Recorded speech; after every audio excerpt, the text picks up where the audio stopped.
बिस्मिल्लाहिर्रहमानिर्रहीम। अस्सलाम वालेकुम नाज़रीन, आप यूट्यूब चैनल देख रहे हैं। मैं इमरान खान हूँ। हुकूमत के 14 तबक रोशन है और उसकी वजह पाकिस्तान तहरीक इंसाफ की हिकमत अमली है।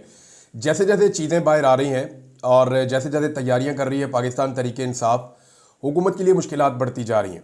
देखें, ये कोई एक दो दिन की चीज़ नहीं होने जा रही या कोई चंद घंटों का शो नहीं होने जा रहा।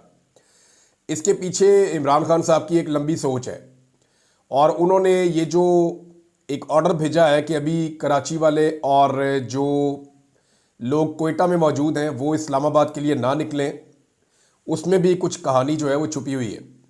होगा ये कि सबसे पहले खैबर पख्तूनख्वा से एक बहुत बड़ा काफिला पहुंचेगा और जब ये काफिला इस्लामाबाद को टच कर रहा होगा तो उस वक्त तक इस्लामाबाद और रावलपिंडी के लोग नाक में दम कर चुके होंगे मौजूदा हुकूमत के। पंजाब के अंदर जगह जगह आपको छापे, गिरफ्तारियां और ये मनाजर आपको नजर आएंगे, लेकिन मैक्सिमम गिरफ्तारियां भी कर ले तो चंद 100 लोगों से ज़्यादा गिरफ्तार नहीं किए जा सकते। जबकि पाकिस्तान तहरीक इंसाफ के हमायती या आप ये कह लें कि आम शहरी जो इस हुकूमत के खिलाफ हैं उनकी तादाद लाखों करोड़ों में है, वो बहुत बड़ी तादाद है।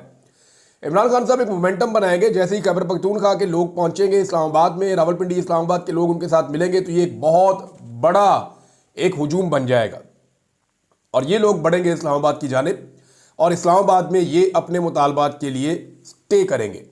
ये वहां रुकेंगे जब तक इनके मुतालबात नहीं माने जाते।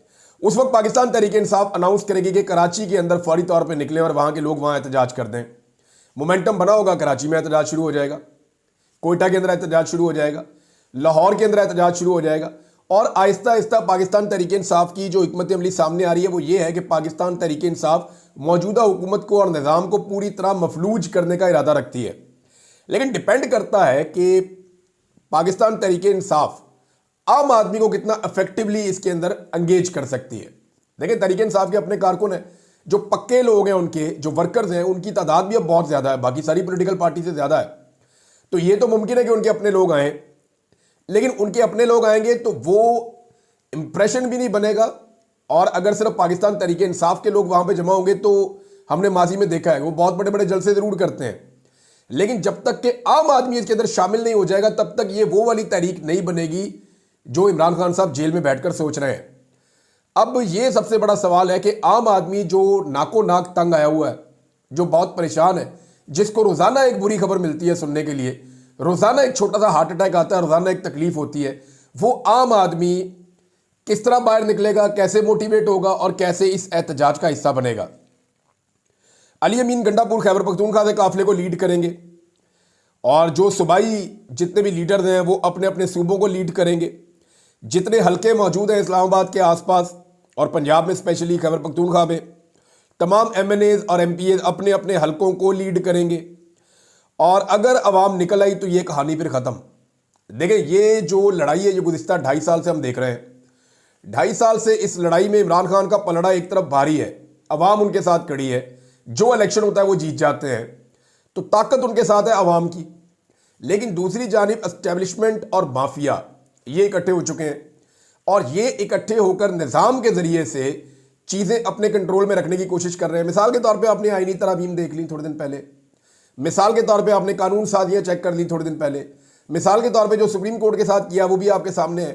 जैसे फॉर्म 45 की जगह फॉर्म 47 के ऊपर इन्होंने जाली फॉर्म लेकर इन्होंने हुकूमत बनाई, वो आपके सामने है। जो फस्तायत इन्होंने इस्तेमाल की वो आपके सामने। तो ये सारी चीज़ें आप देखते हैं तो वो निज़ाम को इस्तेमाल कर रहे हैं बतौर हथियार कि किसी तरह निज़ाम उनके लिए काम करता रहे। 2-3 दफ़ा ऐसा मौका आया कि निज़ाम बहुत बुरी तरह थक गया था, लेकिन तहरीक इंसाफ उससे फ़ायदा नहीं उठा सकी। ये इमरान खान साहब की फाइनल कॉल है और इसमें वो अपने तमाम हरबे जो है वो उनको इस्तेमाल करेंगे। वो जो एक प्लानिंग थी जो होने जा रही थी गुज़िश्ता महीने, वो अब ज़्यादा तेज़ी से होगी और ये वो वक्त है जब हुकूमत के ऊपर बैरूनी दबाव भी बहुत बढ़ चुका है। अमेरिका में बहुत बड़े मुजाहरे होने वाले हैं आने वाले दिनों में, यूरोप में लगातार हो रहे हैं। आज बरतानिया के एक और शहर के अंदर पाकिस्तानियों ने मुजाहरा किया है, 10 डाउनिंग स्ट्रीट पे बहुत बड़ा मुजाहरा रख लिया है पाकिस्तानियों ने 24 तारीख को। इससे पहले भी उन्होंने एक अच्छा तगड़ा मुजाहरा किया था। तो ओवरसीज पाकिस्तानी दर्द सर बने हुए हैं मुस्लिम लीग नून के लिए ख़ास तौर पर। देखें, ये इशू छोटा नहीं है। अब आप ये बताएं ना कि अभी तो ये पाकिस्तान के अंदर बहुत बड़ी बड़ी सिक्योरिटीज़ लेकर घूमते हैं, आगे पीछे इनके बंदे होते हैं क्योंकि इनके पास हुकूमतें हैं। पंजाब में भी हुकूमत है, सिंध में भी हुकूमत है, बलूचिस्तान में हुकूमत छीन कर बनाई हुई है, वफाक में हुकूमत बनाई हुई है। तो एयरपोर्ट्स इनके कंट्रोल में, ये वहां जाते हैं और जाकर अपने साथ 20-20, 30-30, 40-40 हटो बच्चों की सभी सिक्योरिटी होती है, किसी को ये करीब नहीं आने देते। लेकिन आप फर्ज कीजिए कि जब वो वक्त आ गया कि इनके फैमिली के लोग या ये लोग खुद जहाज़ों में सफ़र कैसे करेंगे, ये एयरपोर्ट्स के ऊपर कैसे जाएंगे, ये लोगों को फेस कैसे करेंगे, इनका सारा का सारा सर्वाइवल इक़्तिदार में है, या दूसरा रास्ता इनके पास एक ही बचता है, ये उन मुल्कों में चले जाएं इक़्तिदार छूटने के बाद, स्टेट अवे ये प्राइवेट जेट्स लेकर उन मुल्कों में चले जाएं जहां पे डिक्टेटरशिप है, जैसे कि सऊदी अरब, जैसे कि यूएई, जैसे और कोई गल्फ के ममालिक हैं जहां पे आज़ादी इजहार राय नहीं है, जहां पे जमहूरियत नहीं है, जहां पे इलेक्शन वगैरह नहीं होते। चाइना चले जाएं, चाइना में भी इनको प्रोटेक्शन मिल जाएगी शायद। तो इनको ऐसे मुल्कों में जाना पड़ेगा जहां पे जमहूरियत नहीं है, जहां पे लोग आपकी वीडियो ना बनाएं, जहां पे लोग आपसे सवालात ना पूछें, जहां लोग आपके खिलाफ एहतजाज ना करें, जहां लोग आपको चोर ना कहें, जहां लोग आपको जो है वो दूसरे नामों से ना बुलाएं। तो ऐसी जगह पे आपको जाना पड़ेगा, अदरवाइज इनके लिए मुश्किल हो जाएगा। अच्छा, अब एमएनएज और एमपीएज ने जो है वो माहौल बनाना और बंदे निकालने हैं, लेकिन मामला जो है वो आम आदमी का है और वही असल मामला है। नजम सेठी एक बड़ी अजीब खबर लेकर आए, मैं आपके सामने रखना चाहता हूं। नजम सेठी ने यह बात की है कि इमरान खान को ऐसा हो सकता है कि उन्हें बगैर उनसे पूछे उनको जहाज में चढ़ा दिया जाए और उन्हें पाकिस्तान से बाहर भेज दिया जाए, जैसे ज़बरदस्ती होती है।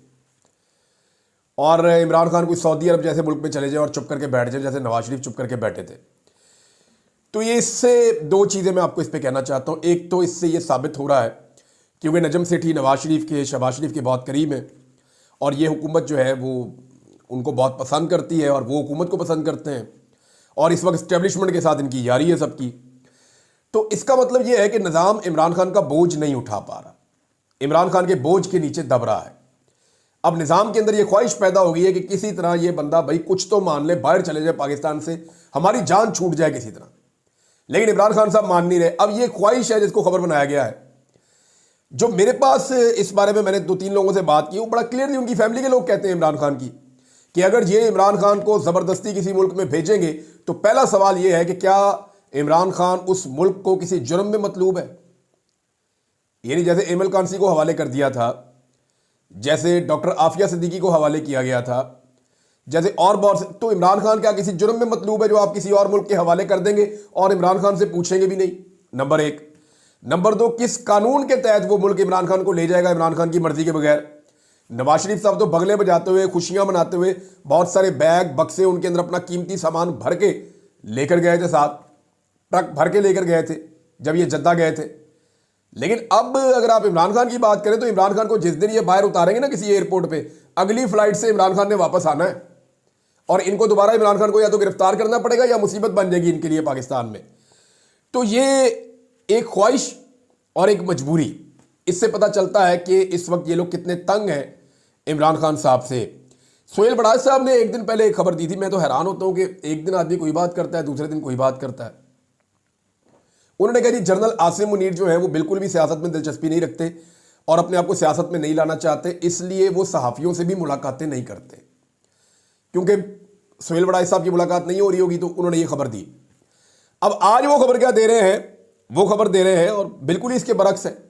वो ये कह रहे हैं कि एस्टेब्लिशमेंट कोई नई पार्टी बनाना चाहती है कि किंग पार्टी कोई बनाई जाए, किंग्स पार्टी, और ये इस वक्त नागुज़ीर है और ये एस्टेब्लिशमेंट को बनानी पड़ेगी मसाइल के हल के लिए। बात यह है कि या तो आप कहें कि फौज सियासत में यकीन नहीं रखती, आर्मी चीफ बिल्कुल न्यूट्रल है, तो या फिर आप कहें कि भाई वो न्यूट्रल नहीं है, वो सियासत में यकीन भी रखते हैं और सियासत करना भी चाहते हैं और नई सियासी जमात बनाना भी चाहते हैं। तो ये दोनों बातें अगर एक आधे साल के वक्फे से कर देते तो खैर थी, लेकिन ये दोनों बातें उन्होंने विद इन 2 डेज कर दी सोहेल बड़ाइच साहब ने। तो ये बता रहा है कि हुकूमत के कैंप के जो सहाफ़ी हैं वो भी बुखलाहट का और परेशानी का शिकार है कि कैसे इस अफरियत से अब निमटना है। मरियम नवाज ने कहा जी पाकिस्तान तहरीक इंसाफ ने कानून हाथ में लिया तो गिरफ्तारियां तो होंगी। अब मामला यह है कि कानून हाथ में लिए बेशुमार लोगों की गिरफ्तारियां हुई हैं। यहां गिरफ्तारी के लिए किसी को क्या कानून में हाथ लेना जरूरी है पाकिस्तान में? वैसे हाथ में लेने से याद आया कि जिस तरह जूता इन्होंने अपने हाथ में लिया है ना और दूसरे हाथ में ब्रश लिया है, उसका भी कोई आलमी रिकॉर्ड ही लगा दिया है इन्होंने, तबाही फेर दी है इस खानदान ने। अब किसानों के ऊपर टैक्स लगाने की तैयारी है। मैं आपको एक खबर देने वाला हूं, देखें कुछ चीजें आप अपने ज़हन में रखें। किसानों का जो इस्तेहसाल इस हुकूमत ने किया, खास तौर पे जो मरीम नवाज ने किसानों के साथ किया, उसकी तारीख में कोई मिसाल नहीं है।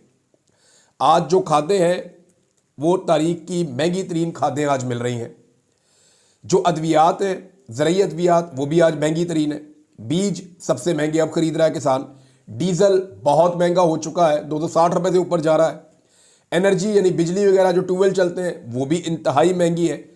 और ट्रांसपोर्टेशन भी बहुत महंगी हो गई है। अगर किसी ने कोई फसल तैयार कर ली है तो उसको मंडी तक ले जाने के लिए उसके जितने अखराजात हो जाते हैं वही पूरे नहीं होते। और जो फी एकड़ पैदावार हुई है किसान को, उसके ऊपर जो उसने कमाया है वो पहले बेचारा खसारे में गया है। चावल के किसान भी रो रहे हैं, गंदम के किसान भी रो रहे हैं, और अभी आगे आलू लगने लगा है तो वो किसान जो है उनके साथ क्या होगा पंजाब में, हम पहले ही इमेजिन कर सकते हैं। लेकिन अब किसानों को मजीद तबाह करने के लिए इन्होंने एक फैसला किया है, और ये IMF के कहने के ऊपर किया है। ये जो टेक्सटाइल के ऊपर और ज़राअत के ऊपर जो टैक्स छूट थी वो तो खत्म कर रहे हैं, लाइफ स्टॉक और ज़राअत के ऊपर बड़े बड़े टैक्सेस अब इन्होंने लगाने का फैसला कर लिया है। अब होगा ये कि अगर कोई भी आदमी किसान टैक्स जमा नहीं करवाएगा तो उसको भारी जुर्माने भी ये कर देंगे।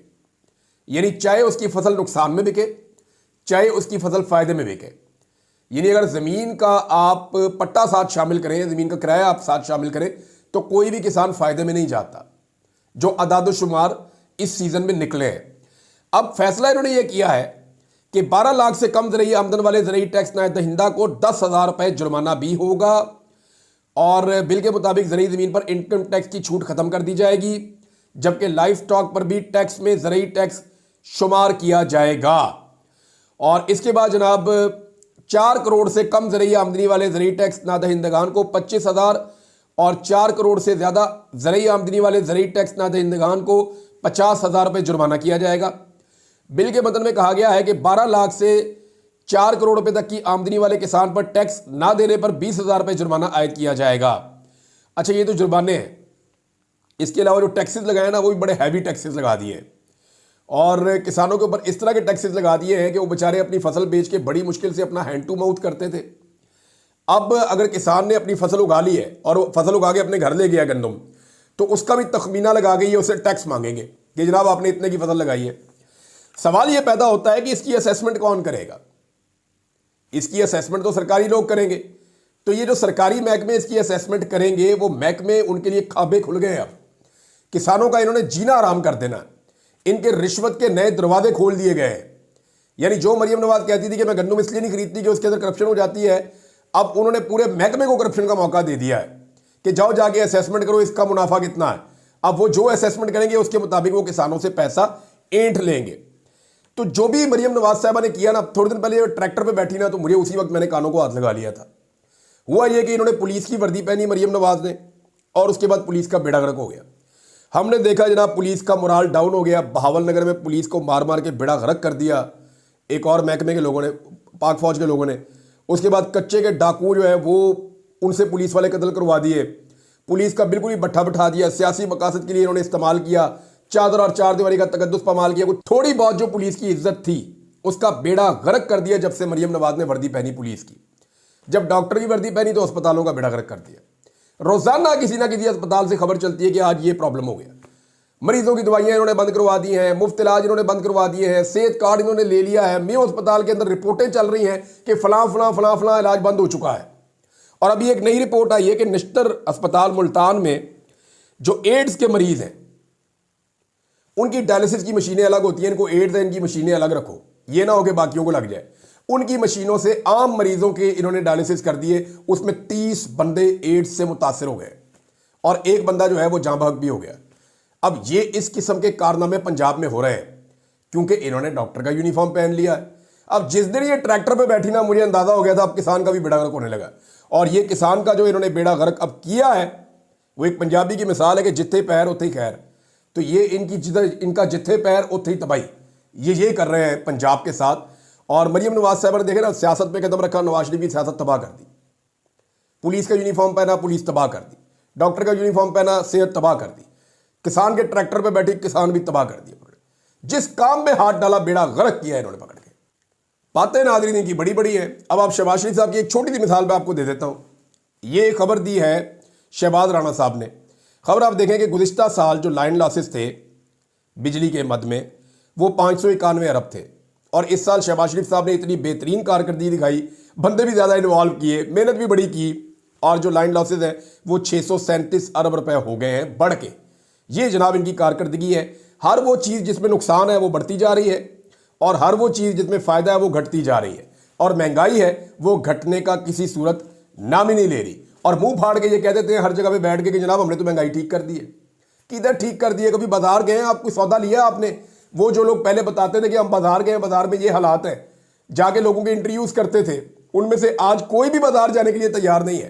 कोई लोगों से ये पूछने के लिए तैयार नहीं है कि जनाब पाकिस्तान में महंगाई की सूरत हाल है, उसके ऊपर कोई बात आप कर लें। ख्वाजा आसिफ साहब ने बरतानवी पुलिस से मुलाकात करके एक रिपोर्ट करवा दी, वजीर दिफा है पाकिस्तान के, तो उन्होंने कहा जी ये मुझे धमकी दी गई। हालांकि उस बंदे ने धमकी नहीं दी, उस बंदे ने ये बताया कि कुछ छुरी मार सकता है इसको, वहाँ पे वो धमकी लेंगे ही नहीं। उसने ये नहीं कहा कि मैं तुम्हें छुरी मार देंगा या मैं तुझे छुरी मार दूंगा, ये नहीं कहा। उसने कहा कि इसको जिस तरह तुम लेकर जा रहे हो संभाल के। वो एक सहाफ़ी है इस्लामाबाद के, वो उनको ख्वाजा आसिफ साहब को जो है वो सहूलत फराम कर रहे थे, तो उसको उन्होंने कहा कि हाँ संभाल है, कोई छुरी ना मार दे, कोई ना मार दे, ये कहा। इतने लोग मार भी देते हैं। तो ये जो बात की है ख्वाजा आसिफ के बारे में, ये सिर्फ एक मशवरा है एक तरह का, ये धमकी नहीं है, ना इसको थ्रेट कहा जा सकता है। हाँ, जिसको यानी ये आज हमारे उन सहाफ़ियों के पेट में मरोड़ उठ रहे हैं, वो छलांगे मार रहे हैं कि ख्वाजा आसिफ को धमकी लगा दी, ख्वाजा आसिफ को धमकी लगा दी। बरतानवी पुलिस क्या कर रही है? वो रिपोर्ट है, कोई मुकदमा नहीं दर्ज हुआ, और इस पर होना भी कुछ नहीं है। ज़्यादा से ज़्यादा बुला के इंक्वायरी कर लेंगे, वो बता देगा भाई मैंने ये कहा था, ट्रांसलेट करके केस फारिग हो जाएगा। लेकिन जो असल बात है वो ये है कि जब रऊफ हसन साहब के ऊपर इस्लामाबाद में ब्लेड से हमला किया गया था, तो वो 4 खुसरे आज तक नहीं पकड़े गए। और हमारे नाम नेहाद सहाफ़ी जो ख्वाजा आसिफ के ऊपर तनकीद करने के ऊपर आज सीखपा हो रहे हैं, छलांगे मार रहे हैं, उन्होंने उसके ऊपर कितने प्रोग्राम किए हैं? उन्होंने उसके ऊपर कब बात की है? या वो बंदे नहीं पकड़े गए उसके लिए कितनी आवाज़ उठाई है? किसी ने आवाज़ नहीं उठाई। बिलावल ने नाज़रीन अपनी नूरा कुश्ती को थोड़ा और बढ़ा दिया है, बढ़ाते बढ़ाते नेक्स्ट स्टेज पे ले गए हैं। अब बिलावल ने एक अजीबोगरीब किस्म की बात कर दी। बिलावल ने कहा कि जो फ्लोर पर लाए गए बिल है, यानी जो बिल लाए गए हैं फ्लोर के ऊपर, उनकी कॉपी पहले नहीं दी जाती। यार तो फिर आप कानून साजी करते क्यों हैं? फिर तो आप, बिलावल ने यह एतराफ़ जुर्म किया है, और उसने ये कहा बिलावल ने कि जनाब हमारे सर पे डंडा होता है, हम मजबूर हैं, हम बेबस हैं और हम बेगैरत हो चुके हैं, क्योंकि हम उस बिल को पास करवा देते हैं जिसकी हमें कॉपी नहीं मिलती। यानी फिर अगर आपको कॉपी नहीं मिलती तो बिल पास कैसे होता है? नून लीग के पास तो अक्सरियत ही नहीं है। तो बिलावल साहब, जब तक आपके बंदे वोट नहीं ना डालेंगे, बिल पास ही नहीं हो सकता। अगर तो बिल पास हो रहे हैं बगैर कॉपी देखे तो फिटे वो ताड़ी सियासत के ऊपर। यानी जो बेनजीर भुट्टो साहब ने सियासत में इज्जत कमाई थी, वो आपने रोल के टके टोकरी कर दी है। और साबित क्या करना चाह रहे हैं? ट्रंप से हमारे पुराने ताल्लुकात है वो निकाल लिए पकड़ के कि जी मैं ट्रंप के बेटी को जानता हूं, उसके दामाद को जानता हूं। भाई ये बताओ वो भी तुम्हें जानते हैं या नहीं जानते? मेरे अब्बू ट्रंप को जानते हैं, भाई ये बताओ वो जानता है या नहीं जानता ट्रंप? क्योंकि मुशाहिद हुसैन सैयद तो कहते हैं ट्रंप पाकिस्तान में एक ही आदमी को जानता है जिसका नाम इमरान खान है। नादरीन, एक और खबर है, वो मैं आपके साथ जाते जाते बल्कि अगले वीलॉग में शेयर करूंगा। खबर इंपॉर्टेंट है, उसके ऊपर तफसील से बात करेंगे। इमरान खान साहब का एक केस है, उसमें एक खांचा पकड़ा है 2 बड़े आला सहाफ़ियों ने, वो मैं आपके साथ शेयर करूंगा। लेकिन अब तक के लिए इतने, अपना ख्याल रखिएगा, अपने इस चैनल का भी। अल्लाह हाफिज़।